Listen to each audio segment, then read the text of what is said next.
Ni hao, pessoas que vão invadir Taiwan até o fim do ano. Tudo bem com vocês? E vamos aí para mais um vídeo do Oliver Strinkel falando agora da terrível história de Taiwan que poucos comentam. Deixa eu ver aqui, não, esse aqui não é, essa é minha passagem. Deixa eu ver. Eu cheguei do Rio. Cheguei do Rio. Ah, aqui, ó. Com isso você consegue comprar uma cerveja lá em Taiwan, viu? $100 então, de Taiwan. Tá garantido uma cerveja lá pra mim. Uma então. cerveja, e aqui, não sei se dá pra ver, assim. aqui é a foto do aqui, ó. do Sun Yat-sen, que também... Não, lá, ó. O nome dele, Sun Yat-sen, é um dos nomes, né? Ele também é chamado de Sun Zhongshan, que é da cidade aqui, né? Chamada Zhongshan, que é aqui perto de onde eu moro. Que também aparece na foto, e ele é a pessoa-chave para criar o KMT, que é um dos principais partidos da República da China. E aí inicia-se uma guerra civil. Tem o Sun Yat-sen, o sucessor, ele morre em 1925, depois o Chiang Kai-shek assume o lugar dele. A China passa por um momento de guerra civil dos nacionalistas contra os comunistas. Os comunistas ganham essa guerra civil. É que a China passa por um processo aí, por um momento, um processo, né? Então, quando o Sun Yat-sen é o cara que lidera a revolução que derruba a dinastia Qin lá em 1911. Em 1912 cria a República da China, o Yun Xinkai, acho que é esse o nome dele, se torna o primeiro presidente da China, e aí depois ele vai se promover a ditadura, e a China é dividida num monte de senhores de guerra, e virou uma zona. O Sun Yat-sen morre mesmo em 25, o Chiang Kai-shek assume a Kuomintang, e em 1927, em abril de 27, abril ou fevereiro, acho que foi abril, o Chiang Kai-shek resolve matar os comunistas e a ala esquerda da Kuomintang, em Shanghai. Coisa de 5 mil pessoas morreram, né? E o Zhou Enlai, inclusive, estava lá e conseguiu fugir. E aí é por isso que começa a Guerra Civil, porque o Chiang Kai-shek resolveu matar os comunistas. E o sucessor do Sun Yat-sen, o Chiang Kai-shek, foge com as tropas dele para Taiwan. Então ele leva basicamente o governo nacional para a ilha de Taiwan. E leva muito ouro também. E assim, nesse processo, os Estados Unidos tentaram dividir a China em dois, como tentaram fazer com o Vietnã e fizeram com a Coreia, né? Eles ofereceram para o Chiang Kai-shek ficar com o sul da China e o Mao Zedong ficar com o norte. Nenhum dos dois aceitou. Então leva a bandeira. A bandeira hoje de Taiwan é a bandeira da China continental entre 1912. Dá uma colocada depois na bandeira, por favor. Não 1912, né? Em 1912 a bandeira da China era uma bandeira com 5 linhas, que representavam os povos da China, né? Então, Isso 1900 e... Isso, Taiwan é devolvido aos chineses em 1945 e alguns anos depois o governo da China, a República da China, é derrubado pelos comunistas, o Mao. Então o grande é basicamente Mao contra Chiang Kai-shek, que por muitos anos estão nessa fase de guerra civil. Os comunistas ganham e o Chiang Kai-shek, isso é a bandeira da Kuomintang, o símbolo do KMT, que é o principal só a parte azul dessa época, é essa bandeira azul com sol, e o vermelho simboliza o sangue derramado durante a Revolução Chinesa, que leva ao fim da China Imperial, no início do século XX. Então a China passa, essa China milenar passa por um processo de mudança total, em função dessa humilhação que a China sofre do Ocidente. Essa grande China que se chama Reino do Meio, tão enfraquecida que precisa ceder vários portos, Hong Kong, aos britânicos, Macau, aos portugueses, e claramente... Não. Os portugueses tomaram Macau muito antes, 400 anos antes. Não tem nada a ver. Não tem nada a ver com essa parte aí. O século das humilhações começa com a Primeira Guerra do Ópio, em 38 ou 39, quando os britânicos vêm aqui e começam a invadir. Inclusive, eu descobri que os japoneses também chamam de Era das Humilhações quando os americanos foram para lá e forçaram a abertura do país. E também uma série de tratados desiguais. Foi a mesma coisa que eles fizeram pela Ásia inteira. E não é capaz de se defender contra países que são tecnologicamente muito superiores. E isso essa fase é hoje conhecida na China como o século da humilhação, quando realmente uma grande nação passa por um momento em que ela é totalmente à mercê das Era a maior forças economia de outras do mundo. forças. E nessa instabilidade, inclusive, o Japão invade a China nos anos 30, 1931, o Japão invade, Ou seja, a China passa um caos total nessas décadas pós-império. O Chiang Kai-shek, o Sun Yat-sen e depois o Chiang Kai-shek tentam de alguma maneira estabilizar o país, não conseguem, porque o Mao é um excelente general militar. A culpa é do Mao, né? O Chiang Kai-shek, ele meio que reunifica o país, né? Com a marcha para o norte. Então, meio que ele se organiza porque depois ali do Yun Xinkai, vira uma zona, né? Com senhores de guerra controlando o país e tal, e aí o Chiang Kai-shek vai e meio que reunifica o país um pouco. E o Mao Zedong é que vai finalizar isso aí depois, né? Consegue mobilizar a população rural e vence a guerra civil. E aí tem uma foto só do Chiang Kai-shek, que é o querido dos Estados Unidos, porque ele é fortemente anticomunista. Que é conhecido como generalíssimo. Também um bom general, mas ele não consegue se impor durante essa guerra, em parte porque, além de combater os comunistas, ele tem que lidar com a invasão japonesa, então, né? Que vai do início dos anos 30 até o fim da Segunda Guerra Mundial. Tem um ponto interessante aí. Os próprios americanos falam que o Chiang Kai-shek não era bom. Inclusive que ele não tinha muita vontade de lutar contra os japoneses, que ele estava mais empenhado em lutar contra os comunistas. O Chiang Kai-shek ele contrata um consultor nazista antes da Segunda Guerra começar, né? Vem tem um cara do exército, não sei qual é a patente dele, para assessorar o Chiang Kai-shek contra os comunistas. Inclusive esse cara é um dos que vai causar muitas derrotas e no fim vai forçar a longa marcha, né, do Partido Comunista. E os Estados Unidos, inclusive, tinham um plano para matar o Chiang Kai-shek. Só não fizeram porque eles não tinham ninguém melhor para botar no lugar. Mas eles não gostavam dele. Tinham vários planos para matar o Chiang Kai-shek. Eles tiveram que engolir o Chiang Kai-shek, porque depois ele foge para Taiwan. E aí os Estados Unidos entendem que eles precisam de um suporte, né, para ter um escudo anticomunista aqui. E aí eles vão adotar o Chiang Kai-shek. Mas eles não gostavam do cara. O Japão se aproveita dessa divisão, então, para Sim, porque é um caos total. Na verdade, por um bom período, a China não há um poder central. Então, há vários grupos que dominam regiões diferentes, com legislação diferente. A China está quase passando por um processo de desintegração. Que era... Poderia se tornar vários países. Sim. Que era o que o Churchill comenta lá nos anos 20, né? Que eles não podiam deixar a China se reunificar, porque seria muito forte. Um risco real de que isso ocorresse. Fome, pobreza... Não, naquela época foi uma catástrofe. Assim, foi uma catástrofe. E aí, inclusive naquela época, o Ocidente não queria isso, porque queria, num contexto pós-Segunda Guerra Mundial, uma China minimamente estável. Que não se sabia, que a princípio o Chiang Kai-shek era anticomunista. Então, a China era para ser um aliado do Ocidente. Era, né? Claro certo que como ponto. aí o Mao se impõe, o Chiang Kai-shek foge com suas tropas para Taiwan. Muito ouro. E aí, obviamente, o jogo muda. Aí os Estados Unidos dizem, peraí, a gente ia... porque os Estados Unidos brigam para incluir a China no conceito de segurança. O Roosevelt, depois, nessa fase, preparando o pós-Segunda Guerra Mundial, ele diz, é importante que a gente inclua a China como grande potência. Então, assim, de certa forma, a expectativa é que a China seja talvez até uma democracia, ou pelo menos um país que possa ser um contrapeso relevante à União Soviética. Só que o Chiang Kai-shek perde, foge, e diz... Por enquanto, a República da China está em Taiwan, mas já a gente vai voltar para a China continental e derrotar os comunistas. E tinham planos, né? Tinham planos. O próprio Império Britânico tinha planos para trazer esses soldados. Né? Foram mais de 2 milhões de pessoas, se não me engano, que fugiram para Taiwan. E aí eles impuseram uma porrada de coisa lá, inclusive. Trazer esses soldados para Hong Kong e invadir a China através de Hong Kong. Eles começaram a trabalhar também com as tríades que eram contra o Partido Comunista aqui do Sul. E, sabe, os Estados Unidos e o Império Britânico tentaram, né? Mas não deu certo. E aí, obviamente, acontece uma situação interessante porque o Chiang Kai-shek e as tropas chegam em Taiwan e lá ninguém fala chinês. Eles falam japonês e algumas pessoas falam chinês. Mas claramente culturalmente tem uma relação, mas assim, poucas pessoas têm influência em mandarim.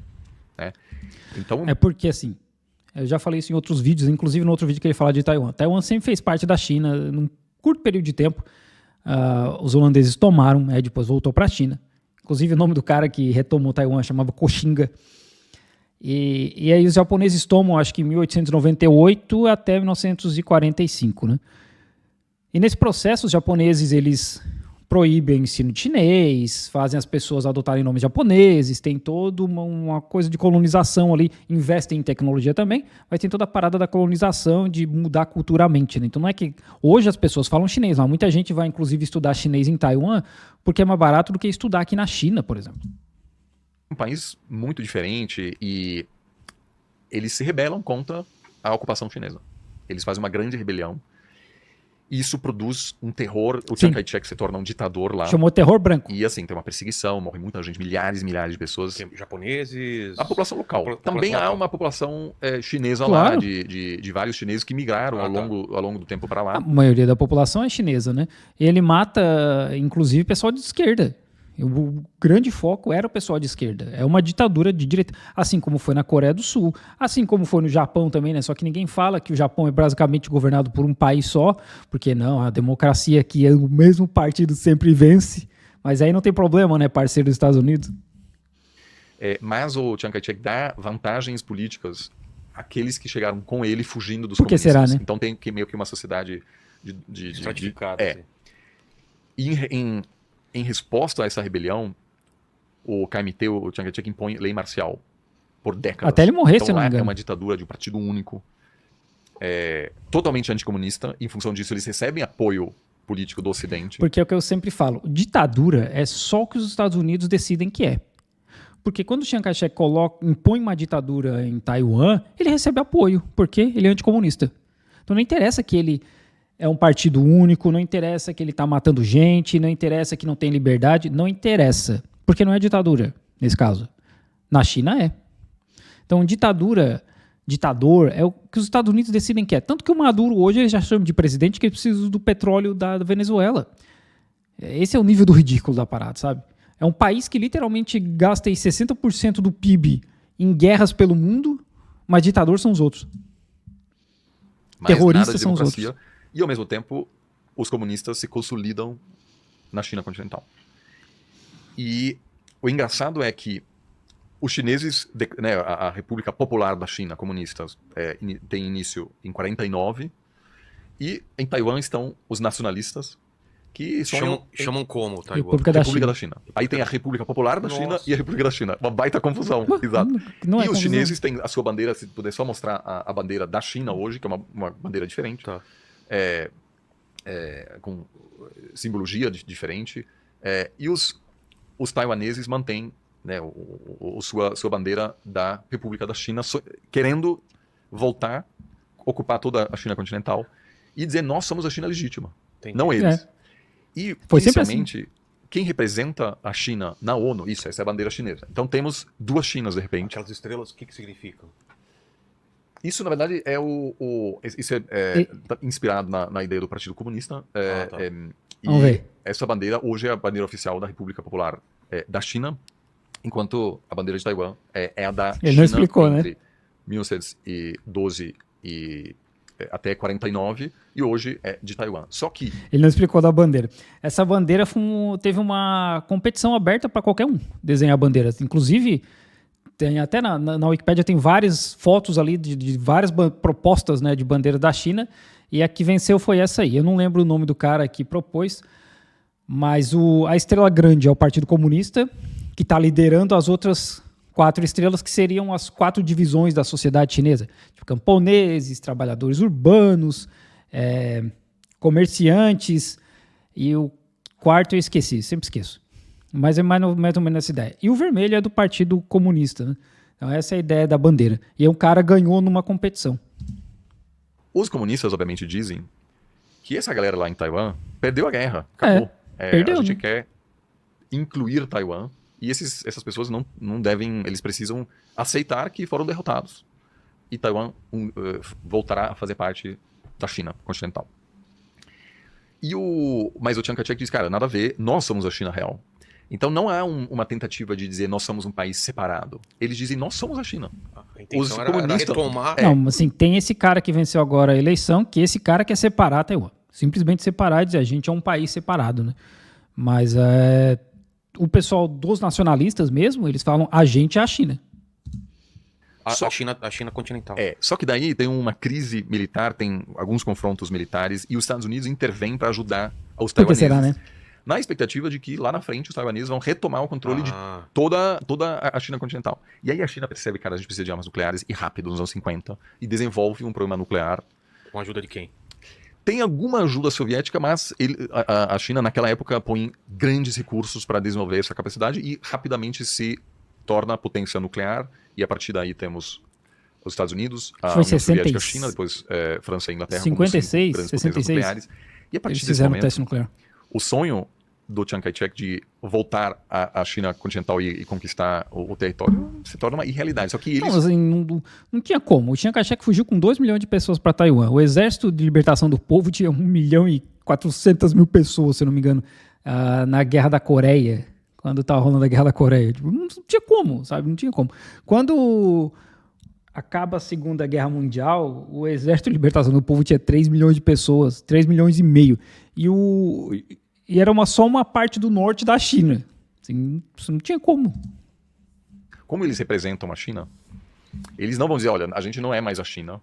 Eles até se chamam China Livre, e naquela época, no Ocidente, pelo menos, é China Livre e China Vermelha. Então, China Livre, com uma ditadura, né, como ele mesmo falou, com um período que foi chamado de terror branco, com um partido só, com perseguição política, mas é China Livre. São essas duas, né? E o Chiang Kai-shek, Taipei representa China na ONU até 1971, no Conselho de Segurança. Ou seja, quem está sentado no Conselho de Segurança representando a China é o governo de Taipei, que é a capital de Taiwan, e não Pequim. Até que nos anos 70, as realidades geopolíticas se impõem, o cara fala, a gente não pode fingir que tem ali aquilo seja tem a separação ali entre China e União Soviética, os Estados Unidos vão se aproximar da China, que o inimigo do meu inimigo é meu amigo, e aí tudo isso acontece, né? A gente precisa reconhecer que os comunistas estão no poder, estão lá, e aí acontece uma troca que o governo de Taipei é expulso da ONU, e os chineses chegam lá e começam a representar a China. E dizem, tem uma China só, e naquela época os Estados Unidos aceita isso, porque está querendo se aproximar da China para isolar a União Soviética. Ou seja, mesmo sendo comunistas, os Estados Unidos têm alguns planos de querer utilizar essa aliança para complicar a vida da União Soviética, porque já naquela época tem muitas tensões entre China comunista e a União Soviética. Apesar da proximidade, nunca foi uma relação tranquila entre os dois. O próprio Mao Zedong, ele tinha receio de uma invasão, principalmente depois que o Stalin morre, né, e o Khrushchev assume, e aí tem toda aquela... Eu não entendo muito de União Soviética, eu só sei que isso aconteceu, né, e o Khrushchev vai denunciar o Stalin e tal. E a China, o Mao manda construir uma porrada de fortaleza. Eu até tenho que fazer um vídeo sobre essas fortalezas, que era só para segurar o exército russo, para dar tempo deles moverem as indústrias para o centro do país, assim. Esse era o nível do receio deles, né?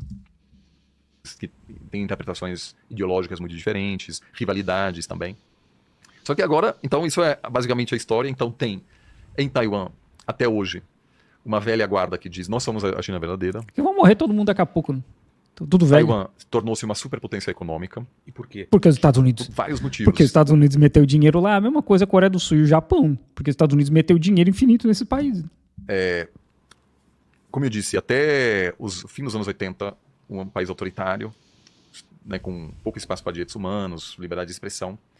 Só que daí, com a Guerra Fria acabando... A morte do Chiang Kai-shek. O grande fenômeno da Guerra Fria foi o ditador que recebe apoio do Ocidente porque diz, eu sou anticomunista. Tá. E o Ocidente meio que topa, porque apesar de dizer, olha, por favor... Porque o Ocidente, né, esses países ocidentais brancos, do qual o Brasil não faz parte, é um bando de colonizador safado. Então, assim, não faz diferença. Porque o que eles fizeram nas colônias é muito pior do que o Chiang Kai-shek fez em Taiwan. O que os britânicos, portugueses, franceses, estadunidenses, tudo que eles fazem nas colônias é muito pior. Então, assim, não é que eles estão apoiando um negócio ruim, eles estão apoiando um deles. Se você quiser perseguir sua oposição, faça de maneira mais escondida possível. A gente, a princípio, gostaria que você fosse mais democrático, mas já que você é anticomunista... Que democrático? Como se os Estados Unidos se importassem com democracia no país dos outros, né?